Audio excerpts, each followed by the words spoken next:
right, folks, welcome for another edition of Talking Golf. Here we are, Rob McNamara, talking golf, unfiltered, unscripted, and definitely uncensored. I tell you, I've about had enough of the coronavirus deal. I'm right there. I'm sure you are too. I'll give you an idea how bad things have gotten. I actually started watching Tiger King last night. I got through an episode and a half.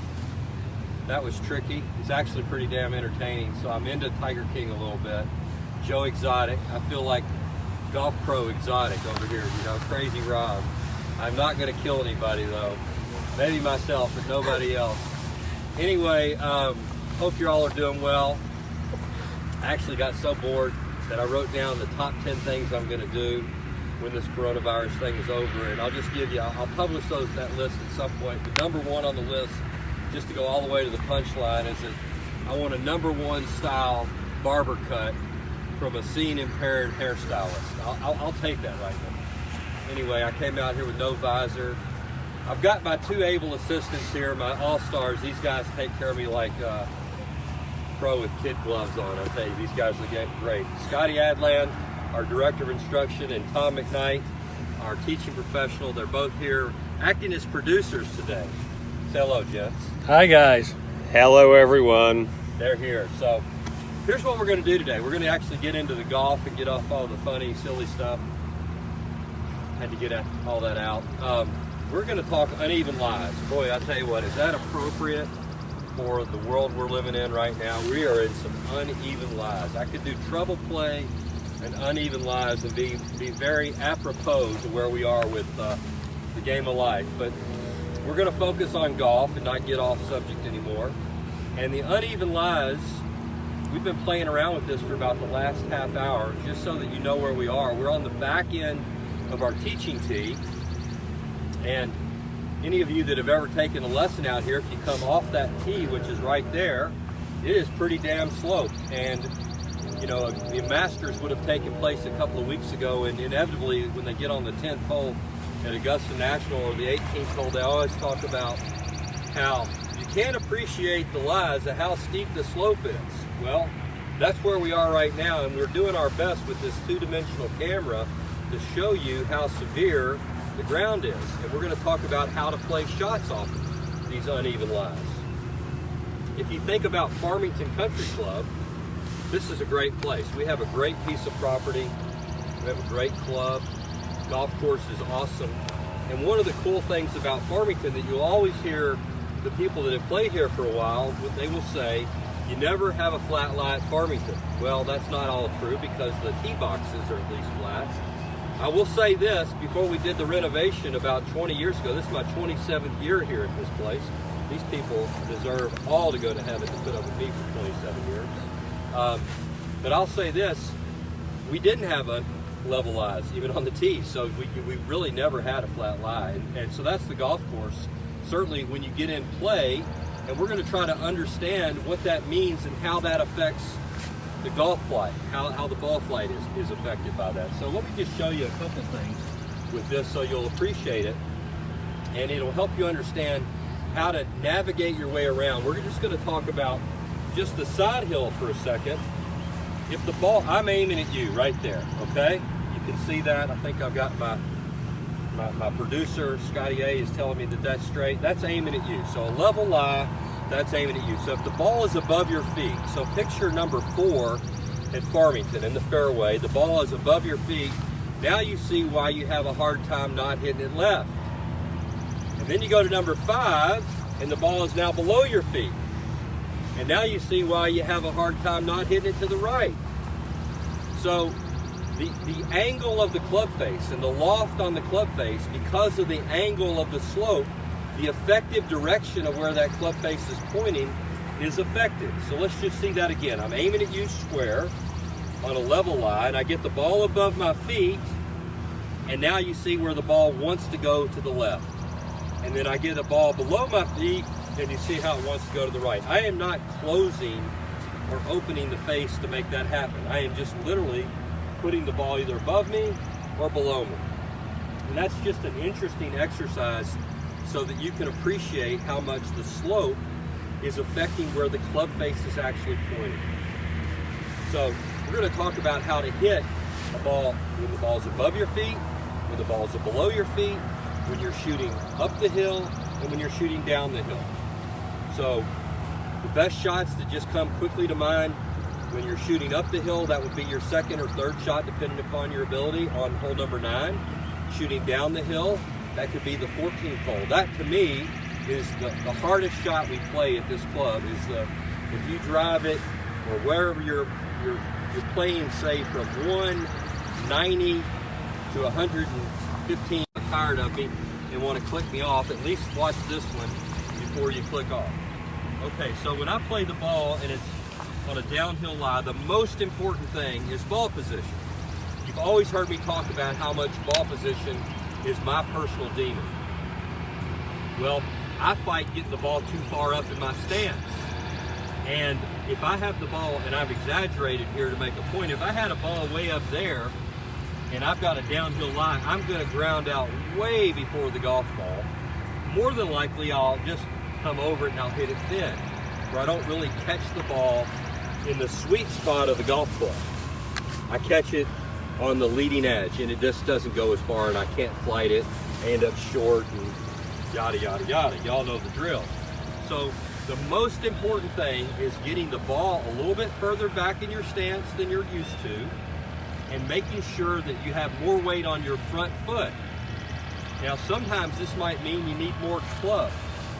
The instinct would say, well, if I've got the ball back in my stance and I'm leaning a little left, I'm going to de-loft it.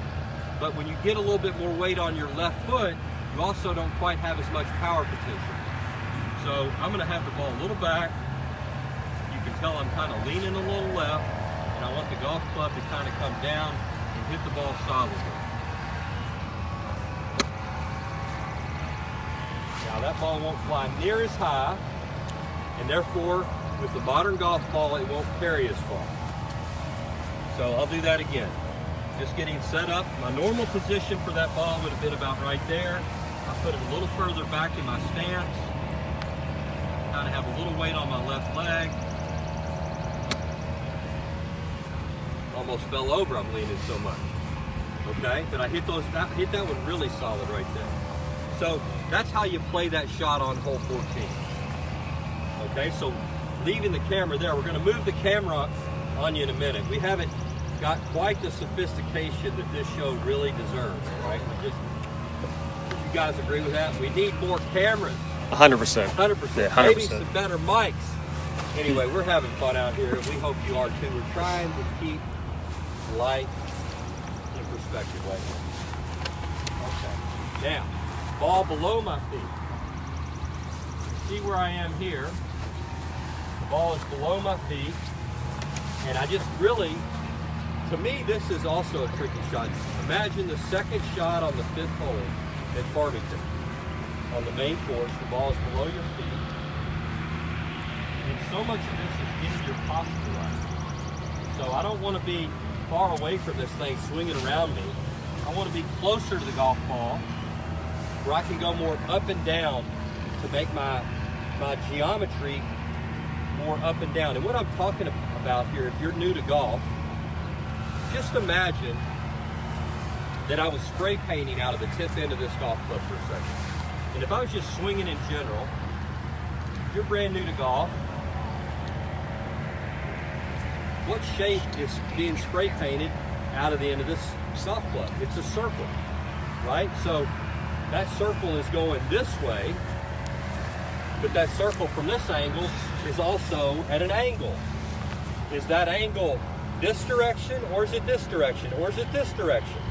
What shape is that circle in? Well, that is determined by the club and your posture with that club. I mean, if I'm way far away, that circle would be really flat. I would have virtually no chance to hit this club correctly. If I'm too close to it, I also couldn't hit it correctly. So there's Goldilocks in there somewhere where it's just right. And that's what we're looking for here. Is we're looking for the right posture to make this circle hit that golf ball, okay? I don't want to be around where the circle rotates around me too much. So that's where, when the ball is below your feet, what do you think the circle has to do? Does it need to get flatter or steeper? Steeper. In case you didn't know the answer to that. So I'm obviously not explaining it very well. So I've got to get this golf club up and down. I don't want this club around. I want it more like a Ferris wheel, less like a merry-go-round. More like a Ferris wheel, less like a merry-go-round. Now when I go the other way with it, what do I need to do? Well, can you see the difference in how much my posture had to change? Actually automatically got a little further away because the ball is more up here. Now, the other thing I may have to do when the ball is up, it's actually a hair closer to me. So I may actually have to grip down on my golf club. You can see how I've shortened that up a little bit. And then the shape of my circle may go more around me. Okay? So depending upon where the ball is, we have to think about whether we're riding the Ferris wheel or whether we're riding the merry-go-round. The truth of the matter is, totally unfiltered and uncensored here, it's like that ride at the county fair that everybody takes ill on. It's called the roundup, where you stand up and like the gravity pulls you back, and that roundup gets going at about that angle, right? That's what's going on when you play these uneven lies, is you got to get on the roundup and get your roundup just to match. Now you say, okay, well, I'm out here on the golf course and I want to get a vibe for that right now to hit this shot, because it's not like on these driving ranges, basically, you have an area to practice these shots. So what I would encourage you to do, without taking too much time, I want to stress great pace of play. And by the way, I'll just segue to say we've had incredible pace of play through this coronavirus ordeal. We've been riding around in the red carts. You guys are doing great. If you're not a member of Farmington and somehow you've gotten a bootleg copy of this, we welcome you. We hope you're enjoying the show. We have a great time here at Farmington. This is one great place. And our members know how to behave on the golf course, and we know how to get around and have a good time. So that's what we're doing here. We're rolling. Now, let's get back to this circle. So this circle, this roundup, goes more around me. So how do you do it in a way to do it faster? You make a couple of practice swings to try to get a feel of the slope.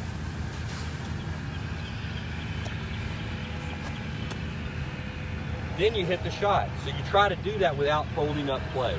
When other people are playing their shot, you can do a couple little mini swings and get a feel for the terrain. You got that downhill lie. They don't have to be full practice swings. Let's be clear about that. You're just trying to find the bottom of the arc. You're trying to find the bottom of that circle. The only way you can find the bottom of that circle is to actually make light contact with the ground. We're not trying to gouge the turf here. And we're not trying to make an air swing. Making an air swing, I will just tell you, unless you're doing it with the driver, does you zero good. It does you zero good. You're wanting to make a golf swing, a practice swing, find the bottom of your arc, so your brain, your computer, says, hey, I know where the golf ball needs to be. I know where the low point is. I want to hit the golf ball, and then I want to find the low point. So you do little mini swings to kind of help you feel that. You do not need a full practice swing. You're not trying to use all your energy before you hit this shot. You just want to make a couple little half swings, and then you're in business. Okay. Pro, I got a question for you. Yes, sir. I'm on a roll here, man. I'm on a roll. I know you are. So, obviously, you've talked about, steepening, the circle or flattening the circle based on the lie of the golf ball. What do you do in terms of your planning? So, obviously, that ball's going to come out higher, lower, more left, more right. Do you have some sort of tips for everyone on how you would change your plan just based on the situation to affect that result? So if you've got a downhill lie, what's that ball going to do differently versus an uphill lie, and so on and so forth? Well, let's go back to the 14th hole. Yep. We're shooting that shot. Let's just say that I'm 175 yards. Mm-hmm. Now, we've had a lot of rain here lately, so that would play different. And our golf course is a moving target. It changes with the weather. It changes with the season. But the intent of this golf course is to play firm and fast. That's the great thing about this golf course. We want it to be firm. We want the ball to run a little bit. So the 14th hole with that open entry, there's not a bunker. What an open entry means, folks, is there's not a bunker that you have to shoot over to get the ball on the green. All but 3 holes on the main course are open entry holes. 17, 6 only because you're shooting uphill. There's nothing in your way, and 7 over the creek. Everything else you can run it up. So you're on 14, you've got the downhill lie, the ball's coming out lower. You hope that the golf course is firm and fast. You try to land it, you're 175 yards to the middle of the green. You'd want to land that ball about 155. You hit it solid from 155, that ball takes 1 hop away from the green. The second or third hop is on the green, and then it releases to the hole. If you're 175, your brain better not be thinking, I need to hit something 175 and hope it stops off of a downhill lie like that. Ain't happening. Nobody on earth, including Mickelson, Woods, you pick them, can make that ball stop from that lie. I challenge you to come to Farmington, Tiger Woods. Get my other Rob McNamara, your best buddy, and y'all come up here and we'll put you up and you try to hit it and get it to stop on number 14 from a $175 on that green. It ain't happening. Thank you. Okay, I've issued the challenge. You think that the Worldwide Circle can get Robbie Mack to get Tigger to come here? Oh, we've just blown up the internet. We're manning the phones right now. we got great places to stay here at Farmington. This place is awesome. Good food. Look at me. I was as skinny as you when I came here. Oh, Lord have mercy. All right, so that's one example of how you would play. You got to play the yardage. You got to play the conditions and know the downhill lie, the ball's coming in there trucking and bucking, okay? It's trucking and bucking. So it's going to take off. Now, if it's rained like it has here a lot lately, well, then that changes things. That changes things. Then the bet's off with Tiger. We still want you to come here. Bring Rob McNamara is Tiger Woods' best buddy. So y'all come on back in here. It's just not this Rob McNamara. I better look at the other Rob. I told him that too. No, you didn't. Surely. Oh yeah, definitely. Where were we? Now, on an uphill line, number 9, going uphill. Number 18. It's amazing the amount that slope is actually adding to the real yardage. It's about 20 yards. It's about 20 yards. It's not 10. It's not 5. And depending upon what side of the fairway you are on 18, makes it either a little bit more or less. If you're on that left side of the fairway from 150 yards, you got to play your 172 shot. And you got to fly it all the way there. And you need to be able to hit it as high as you can hit it. So you're like,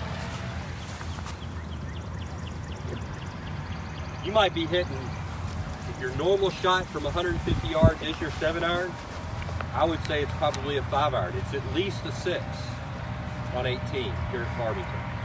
Number 9, if you're 150 yards, it's at least a 6-iron. It's about 17 yards added to get it there, and it's not going to run much when it hits the green. That one will stop. There's no bet with any of you guys on that. What else you got for me, Coach? Well, one sleeper hole to sort of parlay into what you're saying is I always think 5 plays a little longer too from that left side of that fairway. Because the ball I find always comes out a little bit more right, and it makes the carry a little longer for me. It's all carry. Right at the tail end of that hole, it works its way back up. You got to fly that all the way there. That is one tough golf shot. And everybody says, well, you're going to miss it right, you're going to miss it right. Well, the truth is a lot of people actually overcook it, and they change their swing path a little bit, and they pull it. A lot of people will pull it to the left, even when the bias says you're supposed to hit it to the right. So the other thing I'd say is number 4. Here's a little tip on the 4th hole. Let's say you're between clubs. If you're between clubs, between a 7 and an 8-iron, for example, take that 7-iron and don't swing as hard. When you have the ball above your feet, it behooves you to swing a little bit easier, because the harder you swing at it, it's already wanting to go left. It's hard to miss it to the right on the 4th hole. Short and left is where a lot of people miss it. And you're over there where that grass is really high. but take more club, grip down on it, and just don't swing as hard, okay? Got a question on another hole. Okay. 16.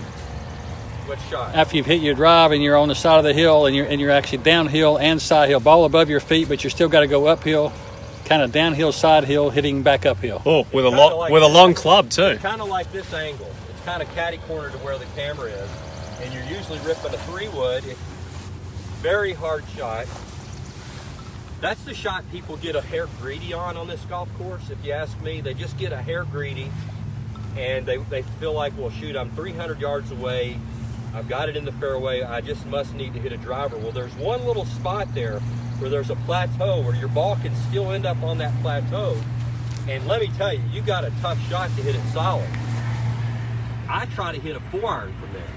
I just say, you know what, I'm going to hit a 4-iron 200 yards. I'm going to be 100 yards away, and I'll just take it.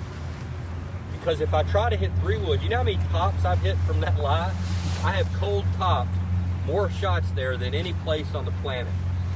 Right? I've just cold topped, 100 fairway woods over the years. 27 years, I've topped about 1 in 10 because of trying to get a little greedy. You can just faintly see my hair coming in, gray. There's a little spot right here, gray. That's not blonde. That's gray, baby. And that's wisdom. And the wisdom has taught me, go to the 4-iron and don't get greedy. So you say, well, I don't have a 4-iron. Hit your hybrid. Hit something you can hit solid to carry the ravine and give yourself a 150-yard shot instead of trying to get it down there where you got a 100-yard shot. That would be my advice. What else we got? Another question on downhill lie. Does the ball, so this question is why does my ball always go to the right? Why does it always go to the right? Well, this is what we were talking about before. On a downhill lie. Oh, like on this? On downhill, like on 14, they didn't say 14, but just say on a downhill lie, the ball tends to go right when I hit it. Do I hit more club? Do I open the face? Do I close the face? Well, that's a great question. And I will say that because you're on your left side, automatically you tend to, whether you're a really advanced player or a novice, you tend just to brace yourself from a balance point of view. You're more on your left side. So you're already sort of ahead of the golf ball. But you put the ball a little bit further back in your stance to hit it. We talked about that. That's one of the key things to do to hit this. And you got a little bit more weight on your left side. Well, by default, that makes it a little bit harder to get the club face to square up. So that club face is coming in. Our body's just slightly in front of the golf ball, more than normal, more than we're used to. And the club face is just slightly open, and you don't quite hit it as solid, and you hit that little low skinker to the right. Happens a lot for a lot of people. So you just got to take more club, and that's what I didn't do a great job of explaining it, but you would think because you de-lofted a club that you'll hit it further, but it actually is not true because it's just hard to get it up in the air enough off that lie. So you just kind of got to play that into the equation, and that's why we really want that fairway to be firm and fast so that ball can land 20 yards short and run up on the green. That's the way that hole is meant to be played. One question I got for you, Pro, this is just me personally. Okay. It may apply to some people watching. Going back to hole number 4, I always found, me personally, if I laid up a little bit too much on that hole and had a longer club in, I think that shot's a real sleeper. I think that's one of the hardest shots at Farmington because the ball's above your feet. We know the ball's going to go left. You're talking about the third shot on 16? No, I'm talking about the second shot on 4. Oh, second shot on 4. Yeah, so if you don't hit a driver off the tee and you hit like an iron or a hybrid off the tee box, you're further back, obviously. And obviously we know with that side hill ball above your feet that the ball's going to go left predominantly. But you have to aim right in order to compensate for that. And now you're steering towards that trap and that creek on the right side of 4. So one thing I noticed when I played against you in the Farmington Cup, and yes, you did beat me, so a little shout out to you, is you actually took driver off that tee and hit it further down there. And one thing you're talking about is how, well, I want as short a shot as possible into that into that hole, because the second shot's so hard if you're so far back. So do you think our customers and our members should be more aggressive off that tee box to maybe, a wedge is obviously easier to hit in that green than a 7-iron, no doubt. I think you're talking about one of the hidden secrets to the strategy to play Farmington. So if you're a novice player or a short hitter, this may not mean as much to you.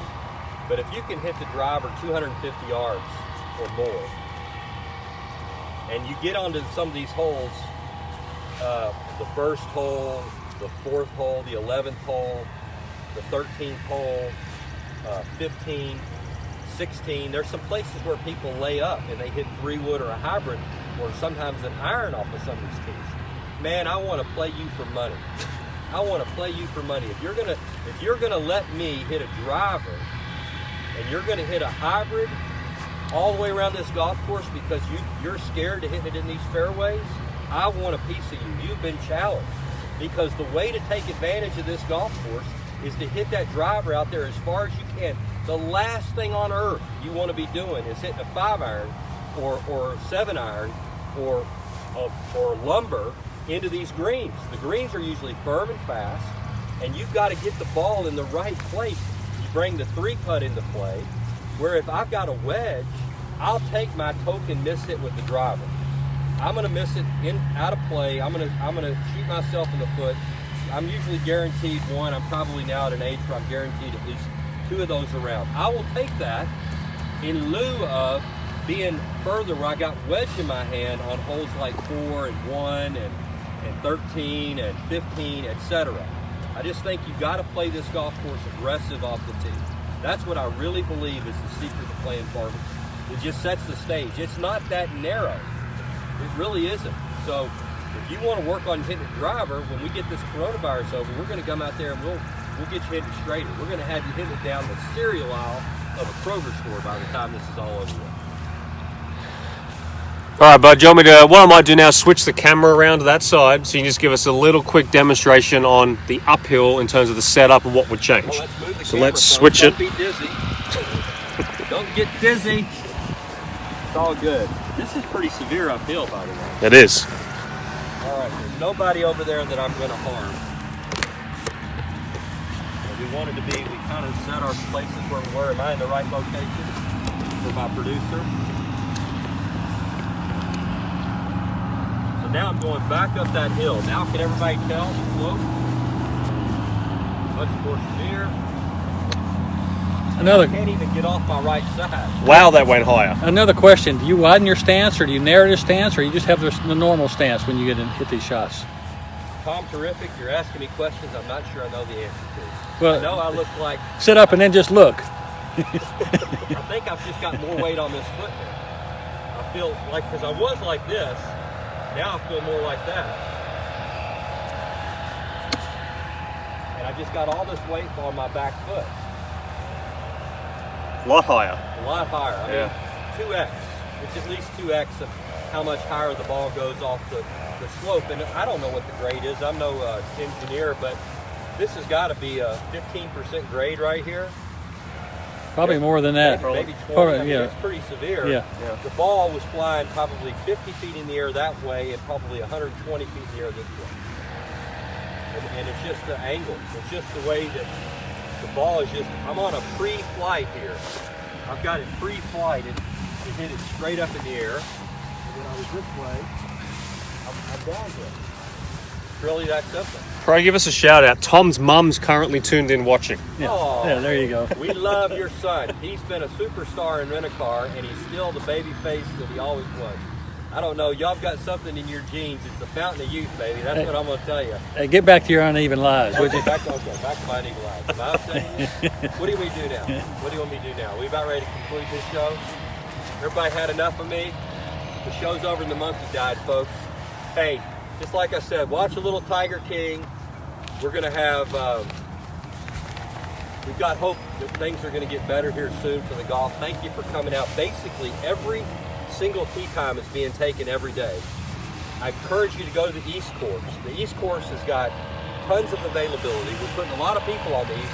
If you haven't played it, now is a great time to go around there because you can get around the East Course in about 45 minutes. And we're just glad you can get out and play some golf. If you need anything from the shop, give me a call. We'll see if we can get you dialed in. And we look forward to getting back to giving you some golf lessons. When all this is over, we can talk about this stuff. We hope we've entertained you. And we miss you if I haven't seen you. And y'all stay healthy and strong. Thanks for playing, folks.